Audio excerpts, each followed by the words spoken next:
ain't talking to us. This thing is easy like a layup. Meeting at the top, man, ain't no people in the way up. Me and my squad, this is visual art. I just pen a few bars, leave a framer for Amadeus. Say what? Say what? What's wrong with all these haters? They lying. And I'm saying, I'm trying to put my partners on, we always gonna be first. A team of all-stars like there's diamonds on my t-shirt. Look at all these haters' faces, boy, all they hurt. We winning everything earned, nothing given to us. Repeat champions wanna win, then you gotta go through us. Non-debatable, so don't talk to us.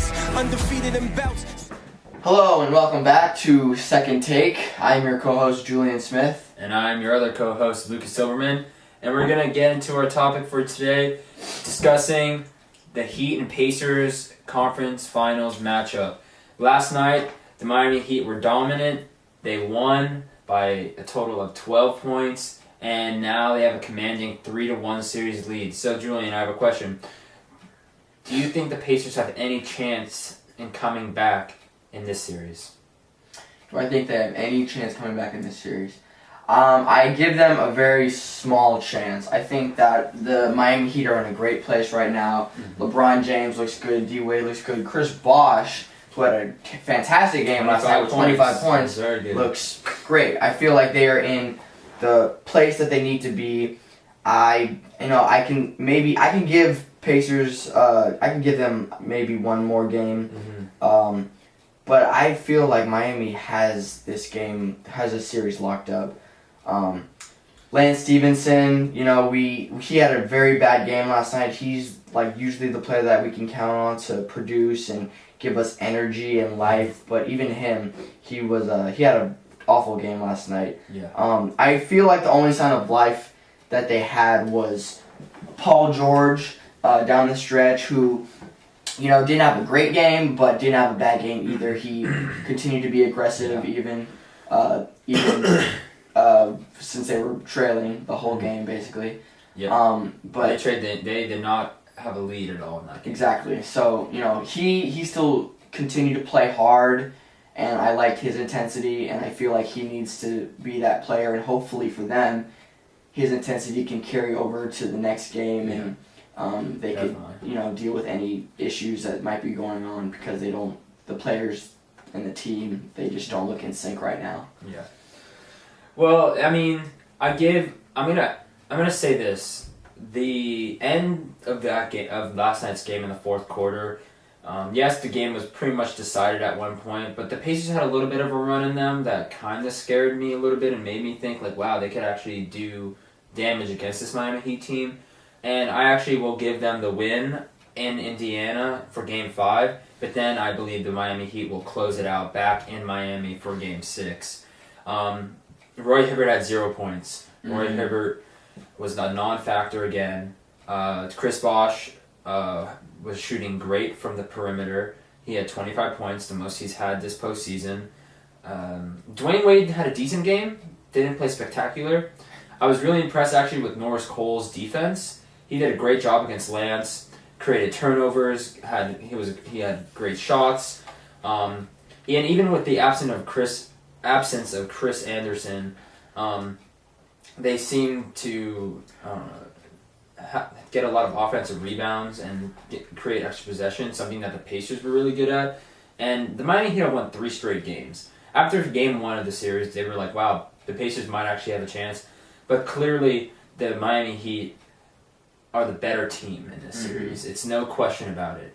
And it's going to be interesting to see how this young Pacers team, they're not too young, but also they don't have a lot of playoff experience. They have that kind of big brother, little brother. Yeah, I mean, David West is kind of their catalyst on the team, and I just feel that I want to see how they respond, because I always am interested to see how the ending of games go, to see if a team could be on a momentum, and I think the Pacers were on a little bit of a momentum at the end of the game, after the end of the fourth quarter. So I think that's going to translate to Game 5, where they'll beat Miami, but I think that when they go back to Indiana, they'll win in Indiana.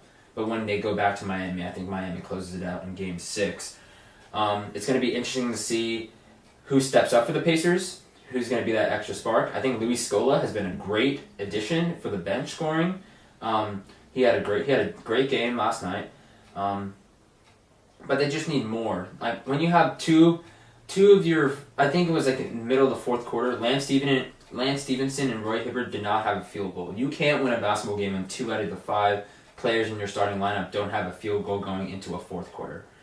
I mean, Roy Hibbert remained scoreless. Lance Stevenson, I think, had 9 points in the fourth quarter, but it wasn't until the game was already blown open.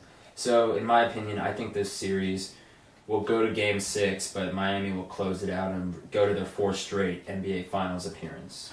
Yeah, it's interesting though. I feel like the Pacers are a good team. Like, they are a great team, but the way they've been playing recently, I feel like they have issues inside the locker room, just chemistry problems that they need to work out, and I think that's the reason why they are playing so poorly these last few games.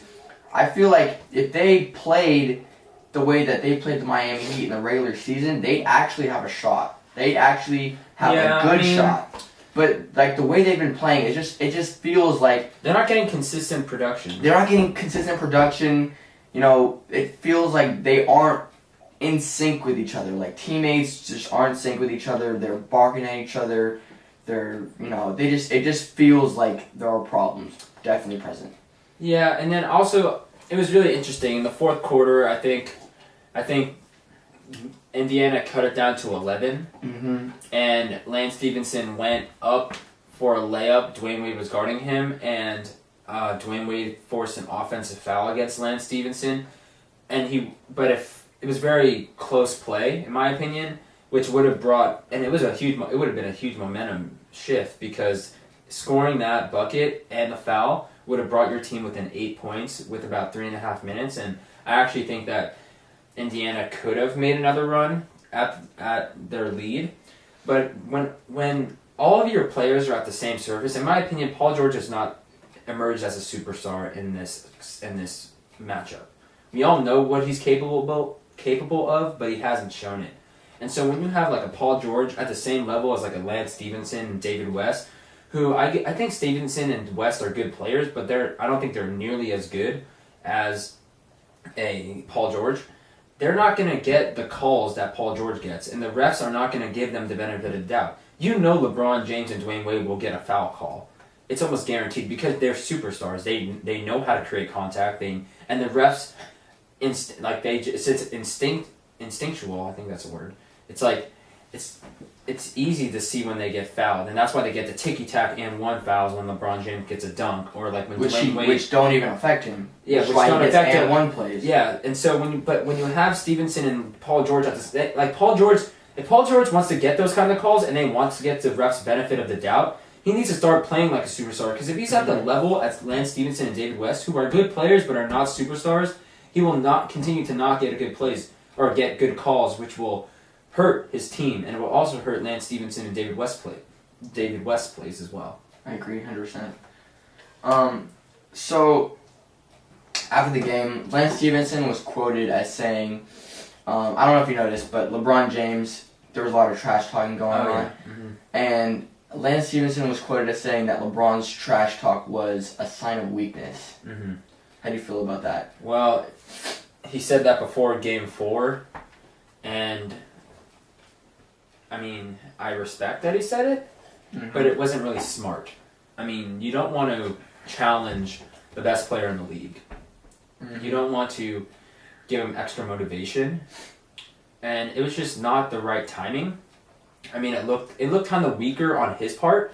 I know he's very comfortable with his personality, and if you don't like him, that's tough, because he's not going to change for you. He's going to keep doing. He's very true to himself. He's very confident. He's very true to himself. Like, it's very easy to see. Yeah, he's fearless, but that can get you in trouble, because LeBron James had 32 points last night. Exactly. There's one thing to be fearless, and another thing to be dumb. And it's not like LeBron is like, it's not like Lance Stevenson was scoring at will against LeBron, and LeBron started trash talking and getting ahead.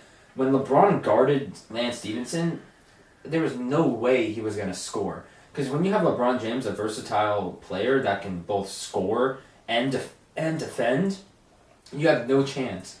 I mean, LeBron James can guard your best player and shut him down, essentially. I just feel like him saying that is just pointless. Like, yeah, like, we understand how fearless and how confident he is, but But saying those remarks about the best player in the world, that doesn't help your team at all. So what's the point? I mean, definitely. I mean, it hurts your team actually, but he feels that, oh, I'm Lance Stevenson, I'm fearless, I don't care. I think it's necessary that he said it though, because if he didn't say it, I mean, if he said it, I mean, it's obviously depending on the outcome of last night's game we would be having a completely different conversation if Indiana had won this game. That's true. And so I think it was interesting to see him say that. I wanted to see how it played out. Maybe it would have done something to LeBron's psyche, but it didn't. It fueled him, and it would have been a different story also if Lance Stevenson had a really good game as well. But he was shut down. Like Lance Stevenson had no effect. He was just a non-factor. Whereas LeBron had a great game. Exactly. So I feel like this puts Lance Stevenson in a bad position.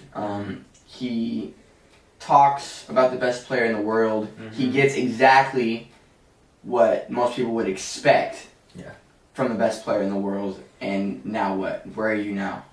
You're in a very bad... You're down 3-1, about to go home. About to be eliminated, exactly. So I just don't feel like... But again, we would be having a completely different conversation had they won. And if Lance Stevenson had a good game. Yeah, but... Like... It wasn't even like a close game, honestly. Like they were down little. Yeah. They were down by 11, and it felt like they were down by 20. Like Miami was in control of this game. Oh yeah, I had no doubt. There was no doubt in my mind they were going to lose based on the fact that LeBron had a great game, Chris Bosh had a great game, and you have the supporting cast. Even if Dwayne Wade didn't have a fantastic game, he was still solid. He played defense. He creates opportunities and he creates fouls. Something that Indiana doesn't get the benefit of the doubt.